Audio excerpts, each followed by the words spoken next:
Hey everyone, today I'm going to show you how to fix the HVCI enabled error in Valorant on Windows 11. So let's get started with this quick tutorial. First, power on your system unit and wait for your Windows 11 computer to fully load up. Give it a moment to complete the startup process before proceeding with any changes. Once your PC is ready and you can see your desktop, press the Windows Start menu button. In the search bar that appears, type in Device Security and hit Enter. This will open the Windows Security menu where you can manage various security features of your system. From the Windows Security window, look for an option labeled Core Isolation Details. This option will appear prominently once you open this menu, so it should be easy to spot. Click on it to access the Core Isolation settings. Within this menu, you'll see a toggle for memory integrity. This is the key setting that's causing the HVCI conflict with Valorant. Simply toggle the memory integrity option off by clicking on the switch. This disables the hypervisor-protected code integrity feature that's preventing Valorant from running properly. After turning off memory integrity, close this window.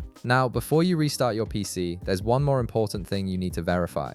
You need to make sure that your virtualization settings are enabled, as this is required for Valorant's anti-cheat system to function correctly even with memory integrity disabled. To check this, head over to your task manager by pressing Ctrl+Alt+Delete at the same time. From the menu that appears, click on Task Manager to open it. Once the Task Manager window is open, navigate to the Performance tab at the top of the window. Within this tab, click on the CPU option from the left sidebar.